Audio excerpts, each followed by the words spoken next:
Hello friends, Namaste. Welcome to the channel. So are you ready to learn something new? Yes? So here we go. Now the next part we will be discussing here is e-distribution, electronic distribution. E-commerce is where the selling and buying happens. But apart from that activity, we need facilities to distribute the product, how the product will be made available to the end user. So it is requires an integral system of information provision and then the distribution provision through the various distributors. Like, just to talk about eBay, where consumer to consumer can discuss. But then that portal requires one facility, one services. Say for example, if I am selling a souvenir which I bought it from Rajasthan, a very antique thing, and I don't want it now. Maybe it could be a piece of wall hanging which is very expensive. I bought from Rajasthan, and now I want to sell it in eBay. And the buyer could be placed in an international place, maybe in Melbourne, looking for the same kind of piece of wall hanging, and he wants to buy it. So now here comes the facilitation of which is being provided by eBay to get it provided to the buyer who is looking for that painting in Melbourne. So they will have their various distribution channels where in the system those delivery based companies will get the wall hanging from me in India, and then they will route it to the buyer who is sitting in Melbourne and looking for that wall hanging. And in between all this process, the transactional charges, the delivery charges are all being taken care by eBay. So this is just to give an example how things happens through the e-commerce activity and the electronic distribution. So that's what I'm saying. When any electronic distribution happens, the rate parity is very important. You need to integrate all your extra facilities which you are providing through electronic media, where the consumer should not feel that they were ditched or they were being cheated by wrong quotation of rates. If the human resources involved in e-distribution are not being trained, it becomes very difficult.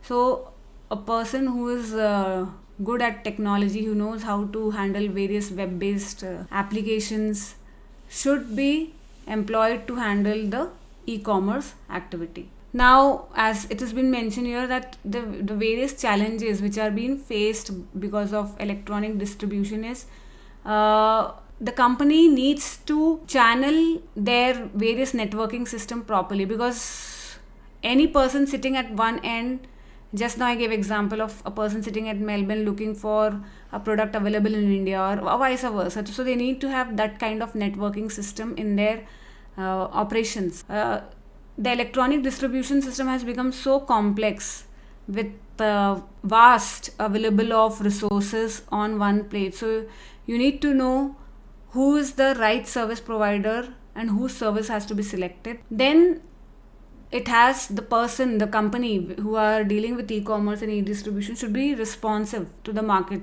The kind of response, the kind of responsibility you take in the market should be taken care of. There is an increase of exponential comments on hotels over internet. So that's what it's like. Customers are commenting all the time. So their reviews through blogs has to be taken care of, which is a big challenge in the e-commerce and distribution activities. And just now I've spoken about this rate parity. So as things are available on one click and the customers are very well aware, so the rate parity has to be maintained in e-distribution. And the turnover, either through the customer point of view or through human resources point of view, should be taken care of by proper training, by proper hiring activities. Because of this VUCA world, as you already know, that VUCA is volatile, uncertainty, complex and ambiguity world. There is a requirement of stability, and one has to keep on training themselves on, I should say, on daily basis. So this is one of the challenge So the visionary, the planner should take care of all these activities, the instability and uncertainty, or the crisis which happens either through economy or through any pandemic or lack of resources, lack of training. It's mentioned here the electronic distribution requires a dual effort to manage the distribution of bookings and consistent messages and pictures. So this is what doing the work, that is booking, reservation, and provision of messages. So they need to do multiple things at one point of time together. So this is one big challenge of e-distribution system. And then adapting to a global changing environment where customers, players, actors, producers need to find new working places as in new ways to work together. So the demand keeps changing, the kind of facilities or the resources are constantly keep changing. As we have already discussed in the earlier session, that the major GDS system, that is Sabre and Galileo, rapidly changed because of the online market demand, and they had interfaced their system to the end consumers by their websites, that is Travelocity and trip.com, which is very dynamic kind of website providing all information to the customers. So the information search, ticket booking has become very faster because of all these provisions. Even the kind of internet distribution systems which we are getting, that is the OTAs, online travel agencies, which are selling small parts of tourism product to different kinds of customers based on their customized requirement, is another form of distribution system in tourism industry. So here we have spoken about Make My Trip, Yatra.com, and this online travel agencies provide wide range of services based on the different kinds of demand a customer, a traveler has. Before I start with destination management system, I would like to highlight here that the earlier form of GDS system was Sabre, Amadeus, Galileo, WorldSpan, View Data was also used as a form of e-intermediaries. Teletext was also used earlier.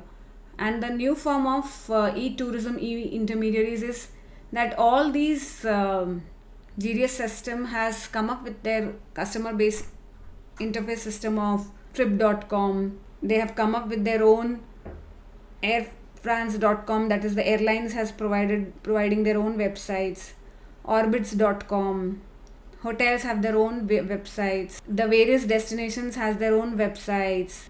Then as the travel agencies, that is online travel agencies, Expedia.com, Travelocity.com. In fact, you get portals like lastminute.com where you can do last minute booking based on the availability, and they try to give you all the services. Then there are vortals. Vortals means where you can get your activities and amenities services booked, that is tennis.com, igolf.com, and many more such kinds of distribution systems are made available to the end user. Talking about this destination management system, as you can see, destination management system is a integrated system where all the stakeholders can be pulled in together to participate in the strategic planning, decision and implementation process. This destination management system provides all kind of additional information to tourists on their local websites and at the attraction. So this is what the destination management system talks about. Majorly there would be a private player who will take care of the destination, but they will integrate their activities with the community, with the mobile kind of interfacing activities. They will provide all kind of statistical data which a traveler or a researcher or another stakeholder requires. They will provide database for the government. They will have their own websites. They will try to create a know-how hub information like chat box for the customers to directly interact with them. Then artificial intelligent assistance based on the specific requirement of different customers, and distribution of data to the other industries, that is NGO or research bodies. So this is what destination management systems looks like, and it has integrated all the communities who are required for the destination to be upgraded, to be maintained properly, and to keep the growth of the destination at a constant space. What is search engine marketing? Now we all of us have heard about search engine optimization. So search engine marketing is in accordance with the same technique, where it is used by brands looking to help customers find their products and services online faster and with less effort. So search engine optimization is the technique which is used by brand so that it helps them in the search engine marketing. That is, the companies pay some amount to the developers and to companies who helps in developing this search engine marketing for that particular company. That is, like for example, if I am looking for say destination management companies in Kashmir, so when I just type Kashmir, on the top of the Google search result there would be top 3 companies name. So how this top 3 companies name came is because of the concept called as search engine optimization, which is eventually linking to search engine marketing for that company. So it's mentioned here, the aim is to be top of the list when a user searches. So this is what is the aim from search engine marketing. The companies will pay a premium for the service as it relates to increased sales and the ability to analyze consumer behavior.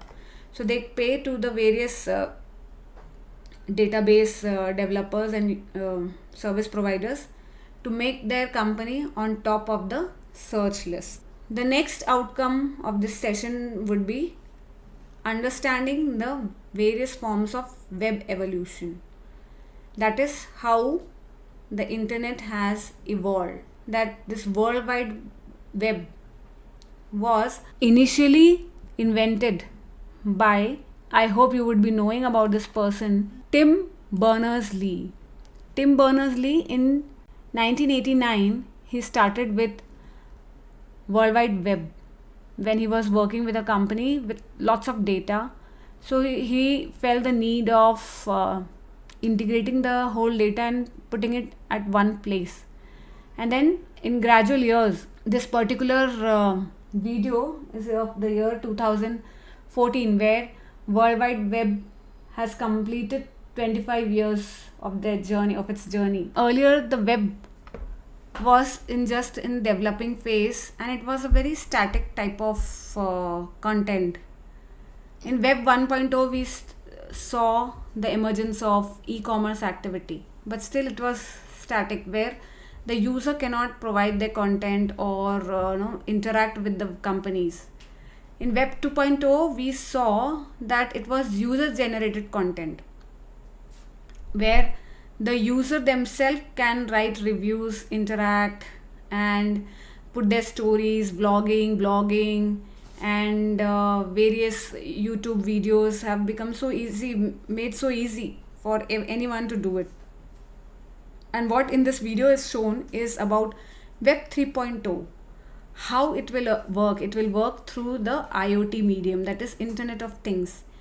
All our appliances, devices would be linked to web, and based on our preferences, based on our day-to-day activities which we are doing utilizing the web would create a data for individual customers and would generate our requirement accordingly. Like for example, IoT based refrigerator can place your grocery items based on your previous history, how you used to buy products and how you are consuming based on your consumption. So the data will be analyzed by refrigerators, IoT medium, and it will place order to the grocery suppliers. So this is how IoT will works, and that's what in this EPN video made by EPN, it has been showed that based on your movement to a place and type of order you place in a restaurant,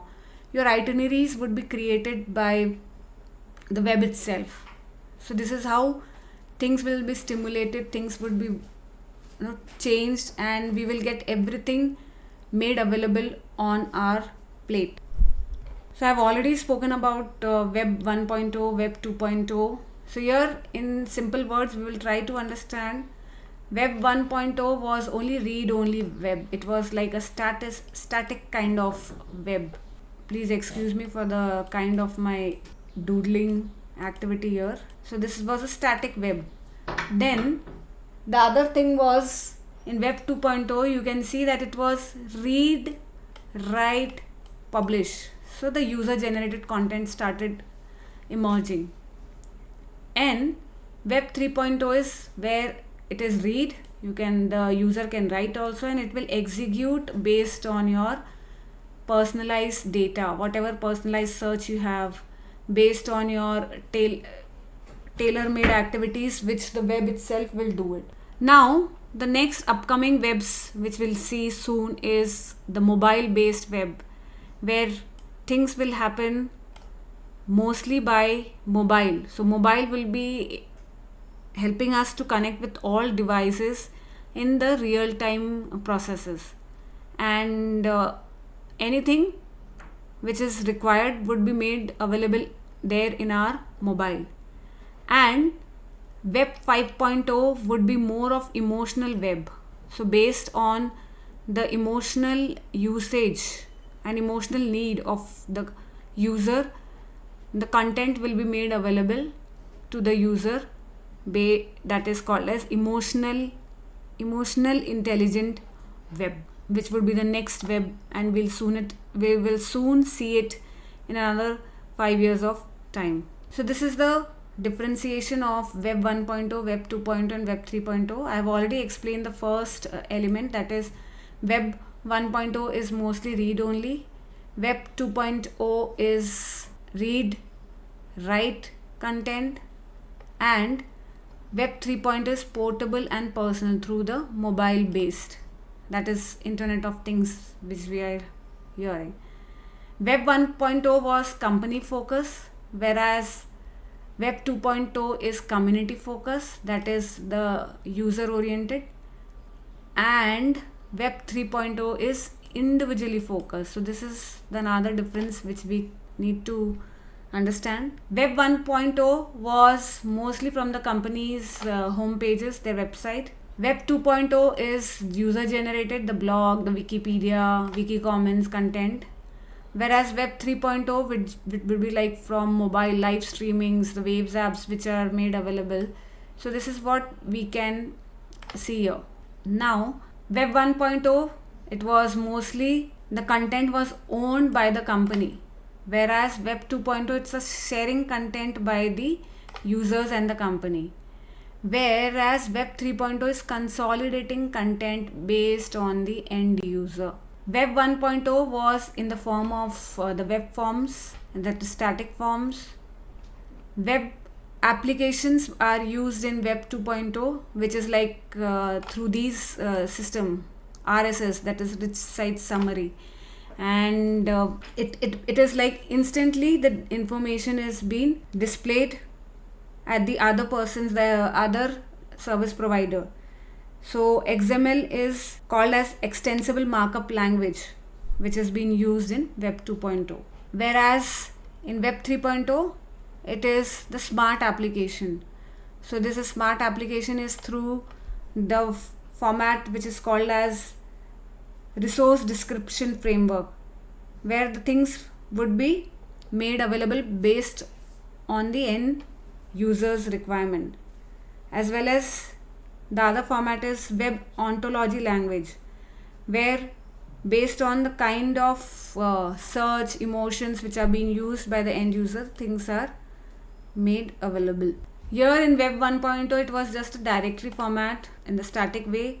In Web 2.0 where the user could tag each other, and Web 3.0 is based on user behavior. Now Web 1.0 is here it is talking about how revenue was generated, so it was based on the page views, whereas in Web 2.0 it is based on the ads which has been clicked by the users, cost per click we can talk about here. Whereas user generated, it is the user engagement, how the user is being kept engaged with the kind of their behavior. The ads would be displayed and their click will be giving the revenue.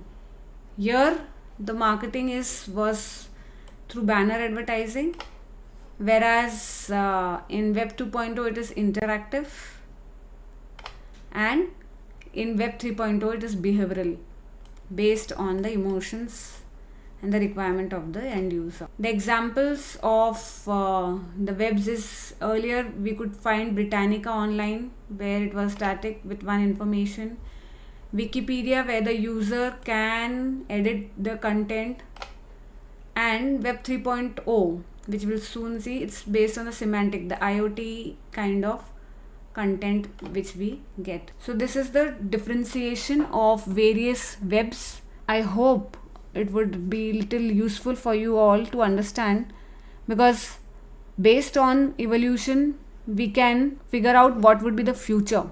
Now we will discuss about how Web 2.0 has helped a lot in tourism industry, especially the kind of viral marketing we are getting through Web 2.0. So being a user generated kind of technology, here it is person to person communication has become very easy through Web 2.0. So there's word of mouth marketing is become very easy, and it has become more viral because the user himself can make his vlog and put it there in the social media. So the same thing, it is mostly through the user generated content, that is UGC, where the consumer himself is the main contributor, main content creator, and they try to engage the other communities, the other users through their blogs, social networks, various groups, forums, and the content aggregators.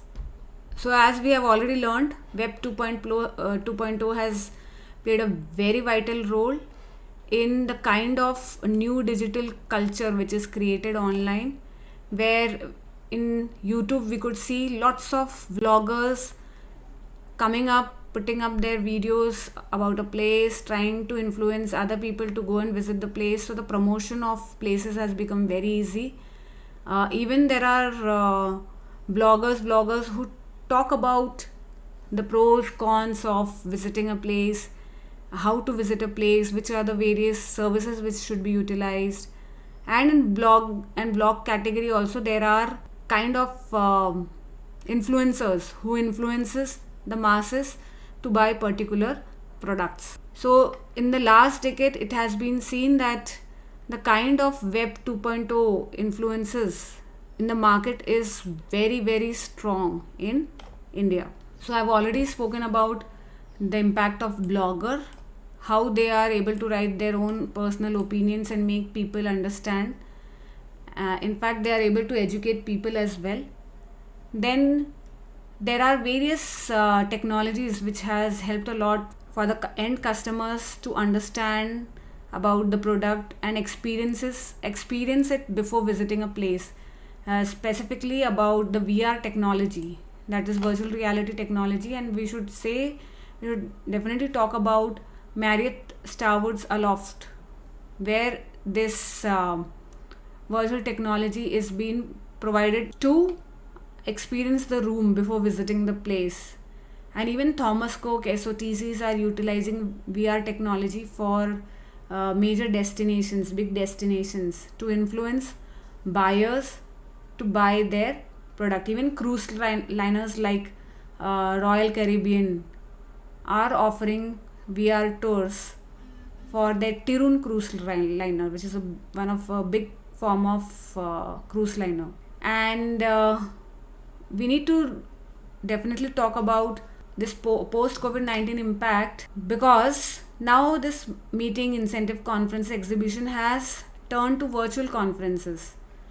And in this move, Web 2.0 has played a very vital role in providing that kind of interface, medium, or a platform to convert this industry into hybrid format or digital format. This Facebook's Oculus Rift and the 360-degree interactive technology of ICT VR devices has helped a lot for the customers to understand about the place, feel the place, and then visit the place. We will quickly go through what are the e-tourism activities. We have spoken about the kind of web services which has been evolved and contributed in this tourism activities. So it is various kinds of web services which are made available. Then there are softwares which are being useful to the travel planners as well as tour operators, travel agencies, to come up with the kind of packages what a customer is looking for. So this is our intelligent software agents which assist in provision of tourism products and services. Then this electronic format of dynamic packaging system, like based on customers' requirement, the packaging of the flight tickets, accommodations, and travel packages can be predefined by the companies for the users based on users' location, time, profile, identity. The information of user has become very easily available to the service provider. Then there are various electronic tour guide services which are made available in places like the audio guidebook, audio recording book, the audio kit in museums, which is a kind of good activities which makes a traveler get deeply involved into tourism activities. Then mobile tour guides are also available. Many companies have come up with their own apps and they have integrated the tour guides in the app, or the map services which are made available by search engines. Then I have already spoken about virtual tourism, how VR is enabling the customers as well as the service providers. Thomas Cook and cruise liners started using VR technology. Hotel like Marriott started using. So it is giving that pre-experience, immersed experience to the guest before they visit a place in the hotel, and to the travelers before they visit a place. So this was all about the evolution of web services, how e-tourism activities are contributing towards catering to the needs of tourists. We have discussed about the tourism marketing through Web 2.0, like what is the impact of travel bloggers, vloggers, and various user generated content. So in this session we have discussed about the next phase of e-tourism, that is the various web evolutions and the e-tourism activities. Hope you would have liked the session. Thank you. These are some of the references which are utilized for this session. Thank you. So this is the end of the session. Hope you understood some content from this session. Thank you for watching the video. Do support by liking, sharing, and subscribing to the video. Thank you again.